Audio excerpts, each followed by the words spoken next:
atong paminawon karon sa tumang pagkahon ang pulong sa Dios palihog mga lingkod. Kinutlog gikan sa unang basahon ni Samuel. Ang Ginoo nangutana kang Samuel, magsigi ka ba lamang og subo tungod sa akong pagsalikway kang Saul, ingon nga hari sa Israel? Punag lana ang imong sudlanan nga sungay, ug lakaw ngadto kang Isay nga taga Bethlehem. Kay gipili kung hari ang usa sa iyang anak. Pag-abot gayud nila, si Samuel nakakita kang Eliab, ug nagtuo siya nga ang pinili sa Ginoo mao ang diha sa iyang atubangan. Apan ang Ginoo miingon kang Samuel, ayaw pagtan-aw sa iyang panagway ni sa iyang gitas-on, kay dili siya maoy akong napilian. Ang Ginoo dili sama sa tawo nga ang gitan-aw mao ang panagway ug dili ang kasing-kasing. O gipalabay ni Isay atubangan ni Samuel ang 7 niya ka anak, ug si Samuel miingon, dili kini sila maoy napili sa Ginoo. O giingna ni Samuel si Isay, ania ba dinhi ang tanan mong anak? Ug si Isay mitubag, wala dinhi ang kinamanghuran, atoa siya nagbantay sa mga karnero. Ug giingna ni Samuel si Isay, ipakuha siya, kay dili kita manglingkod hangtod nga moabot siya. Busa gipakuha ni Isay ang kamanghuran. Pula-pula siyag naong. Nindot siyag mata ug gwapo. Ug miingon ang Ginoo kang Samuel, hala, dihugi siya, kay mao kini siya ang akong napili.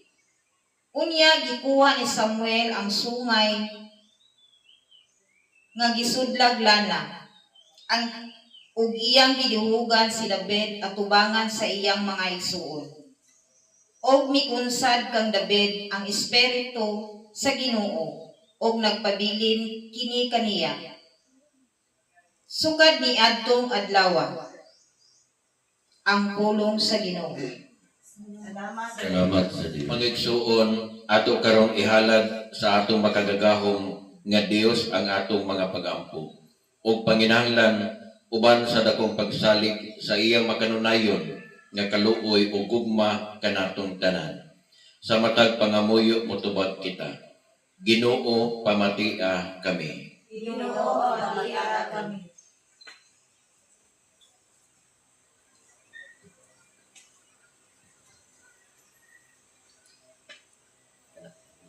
Alang sa tibuok simbahan, ang katawan sa Dios nga maghiusa sa pagpaampit sa kahayag ni Kristo ug mosangyaw sa iyang mensahe sa kamatuoran ug gugma sa tanang katawhan. Mag-ampo kita. Ginoo pamatia kami.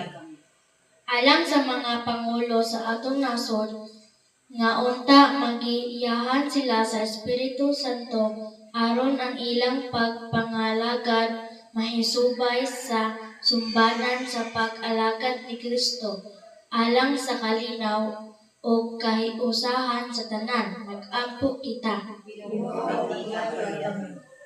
Alang sa tanan nga nawad-an sa pagtuo ug napuno sa pagduha-duha sa ilang kinabuhi nga sila makakita pag-usab sa lamdang sa pagtuo pinaagi sa mga panig-ingnan nga ipadayag ni Kristo. Mag-ampo kita. Ginoo pamatia kami.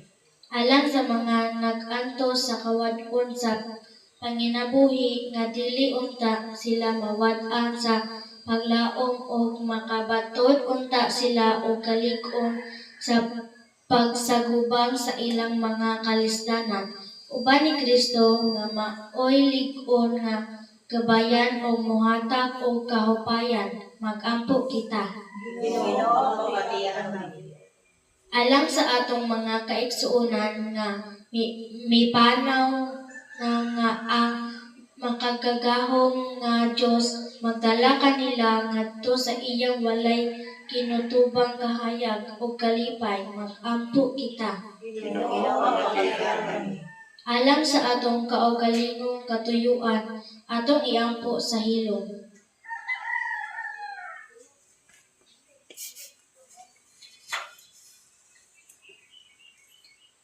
Ginoong Dios namo, magpuyo unta kami diha sa imong kahayag.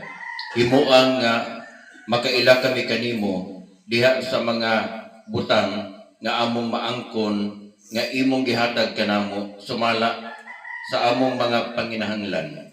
Kini among gipangayo pinaagi ni Kristo, imong bugtong anak, uban sa kausahan sa Espiritu Santo, Dios nga usa hangtod sa kahangturan.